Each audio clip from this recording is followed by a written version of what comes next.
Welcome to What's New in Burbank. The Burbank Police Department has released this video of a mountain lion that was recently spotted in the backyard of a home in the hills of Burbank.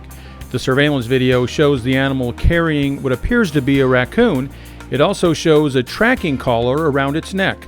The National Park Service has identified the animal as P41, which they've been able to track via GPS since May. Biologists say they believe the lion is spending most of his time in the most undeveloped areas of the Verdugo Mountains with no signs of abnormal aggressive behavior. Burbank police have released the video to remind residents that we share much of Southern California with wild animals. The Burbank Police Department is aware that P41 was seen up in the Burbank Hills this past week. We want to let the community know that we're aware of it and not to be alarmed by it. The animal is in its natural habitat doing what it normally does. For safety tips regarding mountain lions, go to burbankca.gov. It's that time of year again as the city of Burbank will ring in the holidays in style with color, music, and good cheer. On Saturday, December 5th at 6:30 p.m., join Mayor Bob Frutos and lots of other special guests for the mayor's tree lighting ceremony on the front steps of Burbank City Hall. It's a Burbank tradition that brings together young and old and sets the stage for the festive month of December. So join Mayor Frutos, Santa Claus, a host of other special guests, and stand shoulder to shoulder with your Burbank neighbors at the annual tree lighting ceremony on Saturday, December 5th. Santa Claus, here comes Santa Claus, right down Santa Claus Lane. Blitzen, all these reindeer pulling on the reins. If you happen to be at the Metro North Hollywood station a couple of weeks before Thanksgiving, you might have been surprised to see a petting zoo. It was Metro's way of celebrating family as it unveiled a Thanksgiving weekend special for which Metro will pay $4,000 for the city-owned Burbank Bus to be there on Saturday, November 28th and Sunday, November 29th from 5:30 a.m. to 10:30 p.m. to bring travelers to and from the Burbank Bob Hope Airport. The weekends usually have Super Shuttle on demand for which travelers must make a phone call to get service. Among Metro's goals during the family-friendly Thanksgiving weekend is to alleviate street and freeway traffic during a very busy time of year. The expanded service of the popular NoHo-Airport route was announced by Burbank Bus and the Los Angeles County Metropolitan Transportation Authority. I'm hoping that it's going to help our passengers and our employees. And with passengers, I'm hoping that it may be a draw, and we might get some more passengers out of the service. Burbank Bus started offering the 5:30 a.m. to 10:30 p.m. service Monday through Friday in June 2015. It expanded from what was then just peak hour service. The buses run from the airport's Regional Intermodal Transportation Center, or RITC, to the North Hollywood Metro Station and back again every 15 minutes in the early morning, every 20 minutes during midday hours, every 15 minutes in the afternoon and early evening, and every 45 minutes in the late evening. For more information, go to burbankbus.org. Forecasters predict El Nino will bring intense storms and heavy rains this winter. The cities of Burbank, Glendale, and Pasadena have created this website, elninoready.org, to provide important safety and emergency preparedness information. When stacking the sandbags, stack them tightly to limit any gaps. Once there, you can sign up to receive emergency notifications, learn how to create a family emergency plan, and pick up tips to survive a variety of urgent situations. No family disaster plan is complete without including your pets and all of your animals. ElNinoReady.org will also provide a link to follow the Verdugo Alert Twitter account so you can be alerted to significant emergencies in all three cities. The time to prepare for an emergency is before it happens. ElNinoReady.org will help you do just that.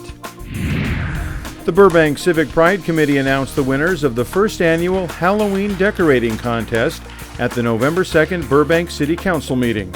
Awards were given in 3 categories, with first place in the Youth Under 16 category going to the residents at 841 North Frederick Street for their fanciful and spooky trimmings. In the commercial category, first place was awarded to Samuel's Florist for its unique double window display with a macabre and haunting wedding theme. And the winner for the main residential category was 1838 North Lima Street for an elaborate eye-catching and ear-pleasing Halloween house design. appropriately named the Taylor Terror Estates. To view a list of all the contestants and winners from this year's competition, visit burbankca.gov/civicpride.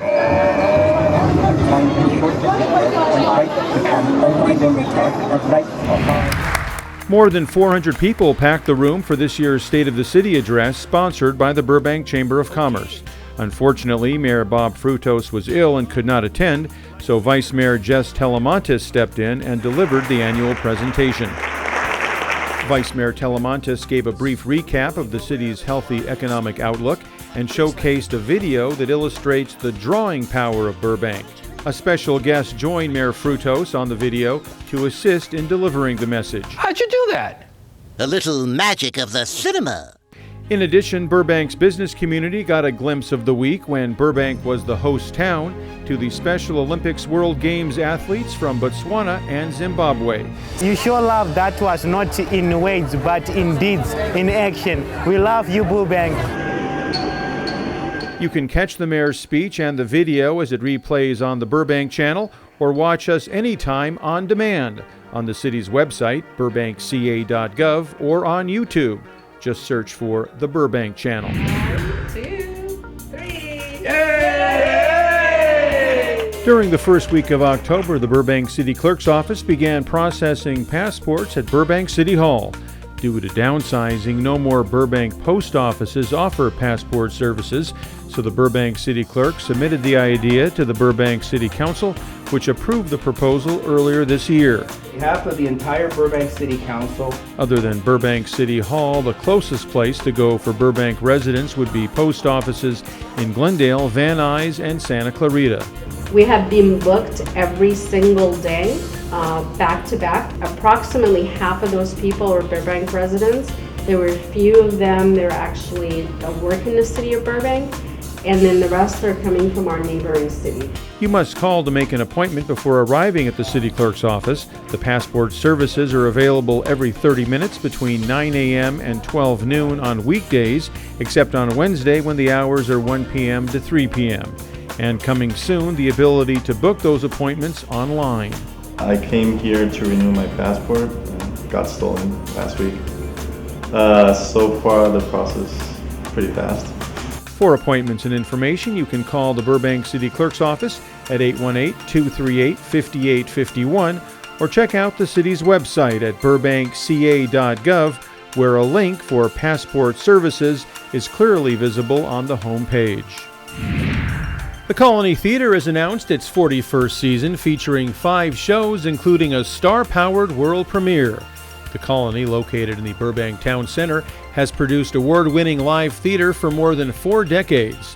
The new season kicks off July 25th with the West Coast premiere of The Fabulous Lipitones. This acclaimed play with music is followed by a true story drama about segregation in the South called The Best of Enemies, opening in September. In November, the Colony presents the California premiere of Humble Boy.